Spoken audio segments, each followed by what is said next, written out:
ওই জেলার মাল এই জেলায় আসবে, এখানকার মাল ওখানে যাবে। একে তো এখানে কোনো ইন্ডাস্ট্রি নেই, কোনো কাজকর্ম নাই। এখানকার যদি মাল ওখানে গিয়ে ব্যবসা করতে পারে এখানকার বেকার ছেলেপেলে, তো ভালো করবে।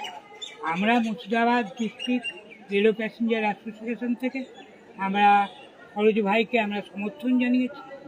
আমরা উনি আমরণ অনশন ডেকেছেন, কিন্তু আমরা মানবিকতার খাতিরে ওনাকে বলবো যে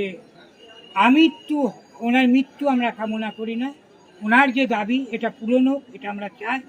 এবং আমরা এই যে দাবিগুলো আমাদের Murshidabad district railway passenger association সমস্ত আমরা দাবি মেল করে, এবং আজকেও আমাদের সেক্রেটারি শামসের খানের সঙ্গে আমাদের